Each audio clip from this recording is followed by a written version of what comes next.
Hello everyone, Twisted Animatronic here, and by now you would have seen the FNAF 2 trailer, right? And it was jam-packed with Easter eggs, characters, lore, and with all of this, it could potentially change the way the community views FNAF 2, the game as a whole. And that's what today's video is about, revealing the plot of FNAF 2 and its significance to the game FNAF 2. You see, as you're no doubt aware, FNAF 2 the game was a prequel set before the events of the original FNAF game. Now that is totally contradicting what we see in the trailer for the FNAF 2 movie, because it's showing us that FNAF 2 the movie is set after the events of FNAF 1. And how do we know that? Well, it's pretty obvious. A few years has clearly passed here. Abby's aged, Vanessa has fully recovered from the first film, and the state of both pizzerias are completely overgrown and abandoned. Coupled with the fact we actually see Mangle attack the cast in the present time. And obviously, if it was a prequel, this wouldn't be the case. They'd obviously be a lot younger, etc. We also know that the FNAF 2 pizzeria we see in the trailer isn't the location from the first film, because Abby cycles up to it and we see the reflection, in the water puddles on the floor, and she also looks completely shocked to see it, as if she's never been here before. So what's actually going on here? Well, we know the plot is clearly going to focus around Abby fixing her friends. Now, we know her friends from the first film are literally the animatronic. She calls them just that, my friends. But why would she be going to fix them? Well, we know from the first movie, at the very end, Abby actually says they're all alone there, left abandoned. So she'd obviously feel a sense of guilt anyway, but there's another reason why she's going to fix them. We know she also has communications with them via this Freddy Fazbear talking machine, the one Darko showed us in his charity stream as a reveal. The Withereds, or the original animatronics, are clearly talking to her through that, and even if they couldn't talk through that, in the FNAF movie, the first one, they literally talk to her in her dreams. So either way, they've got two sources of ways to reach out to her, and they're probably saying, come and fix us, implying something's happened to them, something's been done. Which leads me on to the FNAF 2 animatronics. You see, in the game version, the FNAF 2 animatronics were before the original animatronics of the FNAF 1 location. They get scrapped in 1987, and then as Fazbear Entertainment do, they open another pizzeria after the collapse of the old one, which leads us into the 1993 location, the first game, and also seemingly exactly like the first movie. But this is where things get a little bit confusing here, because after the first game, you go into FNAF 2, which is a prequel. Then you go into FNAF 3, which is actually the sequel to the first one, which is set a numerous few years after and is just Springtrap. Now in this movie universe, FNAF 2 seems to be a direct sequel, totally contradicting the game's timelines.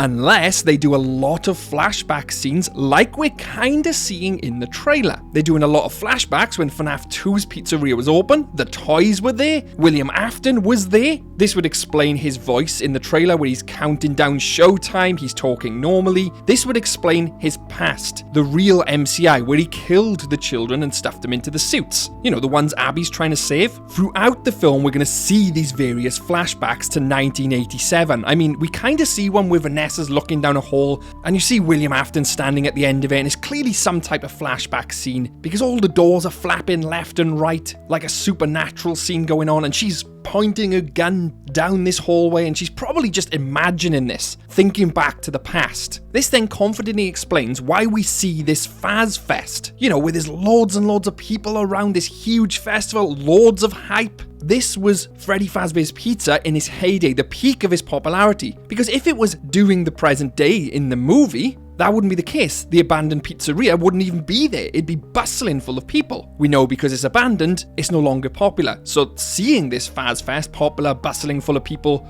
even cosplaying the characters, would have been set in the past, the height of his popularity. Makes sense, flashback scene, just like the things we've been talking about. But what doesn't make sense is these toy animatronics. They would have been in the past, but now they're suddenly in the present day? What's going on with that? And did you notice throughout the trailer there wasn't a single instance where we seen the original animatronics from the FNAF 1 location? I mean, not even in the withered state did we see them. So where have they gone? Now, no doubt you're aware from the original FNAF 2 game, the withered animatronics from the OG location was salvaged and used for parts for the toy animatronics. This then makes sense why the toy animatronics become killer robots. But potentially against their will, following AI or under William Afton's influence, if you're following the movie's law. But here's the thing, if that was the case in the movie, then surely several years would have had to pass, more than we've seen on screen. Because if they closed that pizzeria, like we've seen in the first movie, they took the original animatronics, the ones with the kids' souls inside, made a new pizzeria, salvaged the OG animatronics, made the new ones, then closed it all down, that would be a long time. And the aging of the characters don't really reflect that. So we know in the game lore, they salvaged the Withereds and used them for parts. Phone Guy confirms this, but it doesn't look like that's the case in the movie, because it doesn't follow a timeline correctly. Unless they do a massive time skip and Abby just doesn't seem to age all that well. I doubt that though, and they would be missing a very good narrative and a really good set piece of having the Withereds meet the toy animatronics. You know, because we do see the Withereds and the toys in the FNAF 2 game. So if they completely cut out the Withereds, that is a massive part missing from the movie. So I don't believe we're going to see that. You know, this trailer's only give us snippets of information. We haven't seen anything to do with Mike's brother, Golden Freddy. We haven't seen anything to do with the OG animatronics. Nothing to do with Springtrap, so what is the plot again? Well, let me continue to explain. Here's what I believe has happened so far. We have FNAF 1 take place in the abandoned pizzeria, but at the same time, the FNAF 2 location was also abandoned from the past, containing the old toy animatronics. FNAF 1 happens in the movie universe. They defeat William Afton, try and move on with their lives, leaving the OG animatronics in that building with William Afton. And this is where I think Henry comes into play. Sure, we're going to see him in the flashbacks, because I also believe we're going to see the puppet/Charlie. We know Fazfest is taking place at the Halloween party. That's exactly where Charlie dies, at a party. So I believe we're going to see that happen in the film. But I think we're also going to see someone salvage the toy animatronics, bring them back online. Because as we know from the start of the trailer, we see Endo02 powering up. It's on the floor on his side,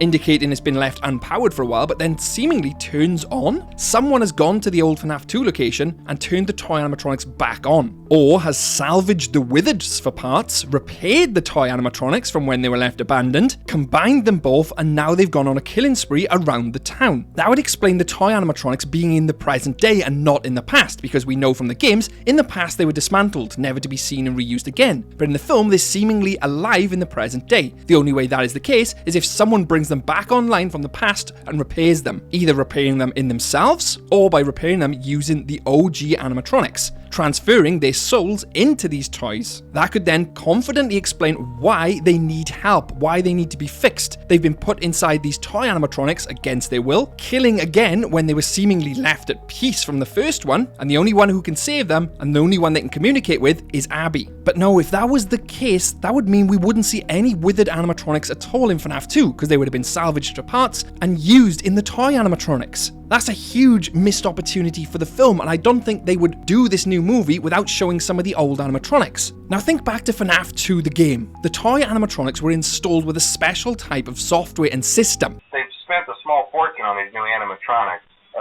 Facial recognition, advanced mobility, they even let them walk around during the day. Isn't that neat? But most importantly, they're all tied into some kind of criminal database, so they can detect a predator a mile away. This software is an AI program to recognize criminals and then apprehend them, eject them from the pizzaplex, or otherwise we don't really know what would happen if they caught them. All we have to go on is what Phone Guy would say, and that is that they would try and stuff you into a suit. Now what could have happened here is the toy animatronic systems, this new facial recognition software, went haywire, and they're going around the town now apprehending anyone on the database. So in effect, they don't have any of the withered parts inside of them, which would leave the Withereds free to be seen in the movie and potentially have a giant confrontation with the toys. Kind of like where you have Jurassic Park, the T-Rex versing the Spino, and, you know, a big battle at the end. That's a potential. I personally like that plot better than them salvaging the Withereds and using them for parts in the toys, because then that means we wouldn't see the Withereds, and I really want to see them. It then explains how the toys are in the present day, the old abandoned pizzeria, Abby wanting to fix the Withereds because they're broken from when they've been left abandoned. It then explains the flashback scenes and also the Endos powering up. I mean, we literally see Balloon Boy slowly coming to life, as if he's being reactivated by something or someone. Now that someone could be William Afton in his Springtrap form, or it could literally be a character we haven't seen. Maybe Henry himself reactivates the toys. Now, with the messy timeline bit out the way, there's one thing we haven't seen at all, and it's not the Withereds, it's Mike's brother. I mean, at no point during that teaser trailer was there any reference to Golden Freddy. No, it's me, a giant golden bear, nothing. Not even a mention of finding Mike's brother, which was a huge plot point, obviously, in the first film. So the question here is, where is he? Is he going to have an appearance like he kind of did in the first one at the very end? It's really hard to say because we just haven't got that information right now. But what we have got is the toys, I believe, are going haywire, attacking the citizens of the town because they've come back online with this software and going crazy, rather than being inhibited by the souls of the old Withereds, like we know that happens in the game. But as I've pointed out, the movie isn't following the game's timeline. Now, we could go into the entire FNAF AR world where, you know, they were renting out animatronics for birthday parties and the like. Basically, they had an